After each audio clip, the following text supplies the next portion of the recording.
నమస్తే అండి, నేను రజాక్. సమాజంలో మనుషులు ఎంత దారుణమైన స్టేజ్కి వెళ్ళిపోతున్నారో నాకైతే అర్థం కానటువంటి పరిస్థితి.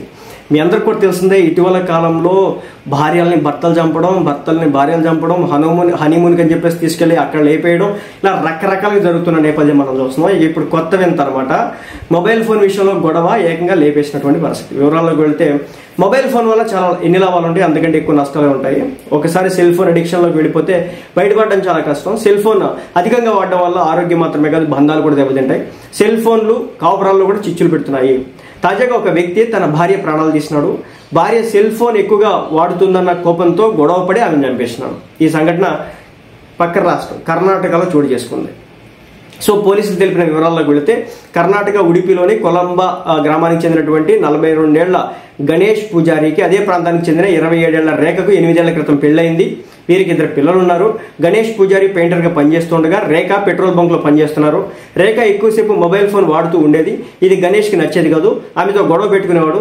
సెల్ ఫోన్ విషయంలో భర్త వేధింపులు రోజు రోజుకి ఎక్కువ అవడంతో రేఖ పోలీస్ స్టేషన్లో సైతం ఫిర్యాదు చేసింది. ఏం లేదు, మొగుడు ఏం చెప్పినాడు, అమ్మా నువ్వు ఎక్కువ టైం ఫోన్ వాడకు అని చెప్పేసి మొగుడు చెప్పినాడని చెప్పేసి ఈమె గారు పోలీస్ స్టేషన్కి వెళ్ళి, నా మొగుడు గారు చెప్పినాడు నన్ను మొబైల్ వాడొద్దు అంటున్నాడు, ఎక్కువసేపు వాడితే నేను కేసు పెడతా అని చెప్పేసి స్టేషన్కి వచ్చినా అని చెప్పేసి పోలీస్ స్టేషన్కి వెళ్ళింది. ఇక పోలీసులు వచ్చేసి గణేష్కే కౌన్సిలింగ్ ఇచ్చి పంపించినారు. ఎందుకంటే మరి మగోడు చెప్తే వింటాడని చెప్పేసి అనుకుని ఉంటారు పోలీసులు. పాపం ఇది చెప్పి పంపించినారు. పోలీసులు చెప్పిన అతడు మార్పు అయితే రాలేదు. అతను ఆ రోజు రాత్రి బాగా లేట్గా ఇంటికి వచ్చినాడు. భార్యతో గొడవ పెట్టుకున్నాడు. గొడవ సందర్భంగా భార్యను కత్తితో కూడా చంపేసినాడు. భార్యను చంపేసిన తర్వాత అక్కడ నుంచి పారిపోయినాడు. రేఖ మర్డర్ సమాచారం అందుకున్నటువంటి పోలీసులు సంఘటన స్థలానికి చేరుకుని శవాన్ని పోస్ట్ మార్టం నిమిత్తం తరలించినారు. కేసు నమోదు చేసుకుని దర్యాప్తు చేపట్టినారు. పరారీలో ఉన్నటువంటి గణేష్ను అదుపులో తీసుకుని విచారిస్తున్నారు. రేఖ చనిపోవడం, గణేష్ జైలు పోవడంతో పాపం వారి పిల్లలు తల్లిదండ్రులు లేని వారైపోయినారు. ఇది ఫోన్ పెట్టినటువంటి చిచ్చు ఒక కాపరాన్ని రోడ్డుకి ఇచ్చేసింది. ఆ వైఫ్ ఆ విధంగా హస్బెండ్ చెప్పినట్టు ఆ ఫోన్ ఎక్కువగా వాడకుండా ఉన్నా ఆమె చచ్చిపోయేది కాదు, ఆ 2 బిడ్డలు అనాథలు అయ్యేవాళ్ళు కాదు. ఈరోజు ఇంకా ఆయనకి లైఫ్ పడుతుంది అనమాట. జీవితాంతం జైల్లో ఉంటాడు, ఒక 7 నుంచి 14 ఏళ్ల మధ్య. ఆ తర్వాత సత్ప్రవర్తన ఉంటే బయటకు రిలీజ్ చేస్తారు. ఆ పిల్లలు అప్పటికి, ఇప్పుడు ఆ పిల్లలకి 7 ఏళ్ళు 6 ఏళ్ళు అంటే కనుక జీవితంలో ఎన్ని కష్టాలు ఎదుర్కోకూడదో ఆ చిన్న బిడ్డలు ఇప్పుడు అన్ని కష్టాలు ఎదుర్కొంటారు.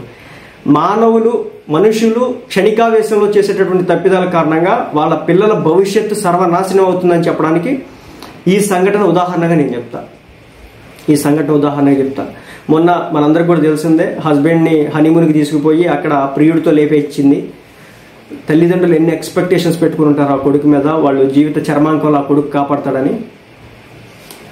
ప్రియుడితో రిలేషన్ కారణంగా మొగుడిని చంపేసిన మహాపతివ్రత. ఇలాంటి సమాజంలో మనం బతుకుతున్నాం.